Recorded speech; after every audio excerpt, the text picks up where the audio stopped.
नमस्कार, मैं अमित श्री अरविंदो सोसाइटी की ओर से आपका हार्दिक स्वागत करता हूं।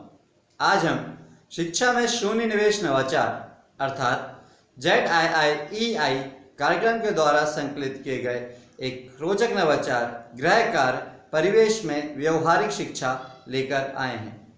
इसके लिए हमने उत्तर प्रदेश बोर्ड के कक्षा 3 के हिंदी विषय के पाठ क्रमांक 6 सबसे पहले लिया है। यह पाठ सबसे पहले एक कविता है जिसके द्वारा क्रिया, समय और दिशा के बारे में बतलाया गया है। चलिए देखते हैं कि किस प्रकार से हम इस नवाचार गृह कार्य परिवेश में व्यवहारिक शिक्षा का उपयोग यह पाठ समझने के लिए करते हैं। जैसे कि नाम से ही विदित हो रहा है, गृह कार्य परिवेश में व्यवहारिक शिक्षा अर्थात जो विद्यार्थी होते हैं वो अपने घर और घर के आसपास के वातावरण से अनुभव लेकर ही पाठ की समझ और अधिक विकसित कर लेते हैं और यही इस नवाचार की मुख्य नवीनता या विशेषता होती है। इस नवाचार के कारण न केवल विद्यार्थी पाठ के विषय वस्तु से रूबरू होते हैं बल्कि बच्चों के सर्वांगीण विकास के लिए, बच्चों के होलिस्टिक डेवलपमेंट के लिए जो भी गुणों की आवश्यकता होती है, जैसे शिष्टाचार, अनुशासन, धैर्य, विनम्रता, परस्पर सहयोग, अनुशासन, ये सारे गुण बच्चों में धीरे धीरे स्वतः पनपने लगते हैं इस नवाचार के कारण। तो आइए देखते हैं कि किस प्रकार से हम इस नवाचार का क्रियान्वयन अपनी कक्षा में कर सकते हैं। इस नवाचार का क्रियान्वयन एज अ रिवीजन या पुनरावृत्ति के रूप में होता है, इसलिए शिक्षक पहले ही सुनिश्चित कर लेते हैं कि इस पाठ का निर्माण, व्याख्या और समझाइश हो चुकी हो नवाचार के क्रियान्वयन करने से पहले।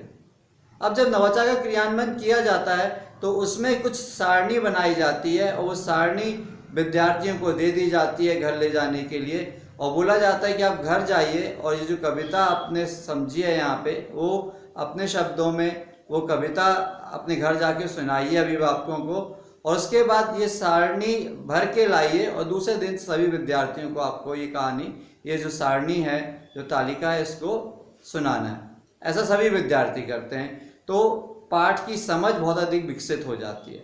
अब देखिए किस प्रकार का उदाहरण देखते हैं क्या सारणी में रहता है। तो सारणी में सबसे पहले विद्यार्थी का नाम लिखा रहता है, फिर उसके परिवार में लिखा रहता है कि सबसे पहले कौन उठता है, आपसे पहले कौन उठता है, आपसे बाद में कौन उठता है और सबसे बाद में कौन उठता है। एक जगह परिवार के सदस्यों के नाम लिखा रहता है और दूसरी जगह लिखा रहता है तीसरे कॉलम में कि आज सबसे पहले कौन उठा, आज आपके पहले कौन उठा, आपके बाद में कौन उठा और सबसे बाद में कौन उठा। इसी प्रकार से और भी तालिका होती है जिसमें कुछ वर्णन होता है, जैसे आपने आज उठने के बाद क्या क्या किया, आप उठने के बाद कहाँ कहाँ गए, या आपके दूसरे घर के जो सदस्य हैं उन्होंने उठने के बाद क्या किया और वे कहाँ कहाँ गए। इस प्रकार की सारणी विद्यार्थी घर से भर के लाते हैं और उससे पाठ की जो समझ है, जो दिशा का ज्ञान है, समय का ज्ञान है, क्रिया का ज्ञान है, बच्चों को बहुत अच्छे तरीके से हो जाता है इस नवाचार के कारण। उम्मीद है कि यह नवाचार आपको पसंद आया होगा और उसका क्रियान्वयन आप अपनी कक्षा में जरूर करेंगे। हमें पूरी उम्मीद है कि इसके बहुत सकारात्मक परिणाम, बहुत पॉजिटिव रिजल्ट्स आपको देखने को मिलेंगे। हमें पूरी उम्मीद है कि इस नवाचार के कारण आपको बहुत फ़ायदा होगा। यदि ये वीडियो आप फेसबुक पर देख रहे हैं तो ZIIEI का फेसबुक पेज जरूर लाइक कीजिए। यदि आपने अभी तक ZIIEI का यूट्यूब चैनल सब्सक्राइब नहीं किया तो प्लीज़ उसको सब्सक्राइब कर लीजिए। नीचे डिस्क्रिप्शन पे इनोवेटिव पाठशाला मोबाइल ऐप का लिंक मौजूद है जिसे आप डाउनलोड करके इसी प्रकार के रोचक, मनोरंजक और ज्ञानवर्धक नवाचार प्राप्त कर सकते हैं और अपने स्कूल का लर्निंग आउटकम में वृद्धि कर सकते हैं। वीडियो देखने के लिए बहुत बहुत धन्यवाद। नमस्कार।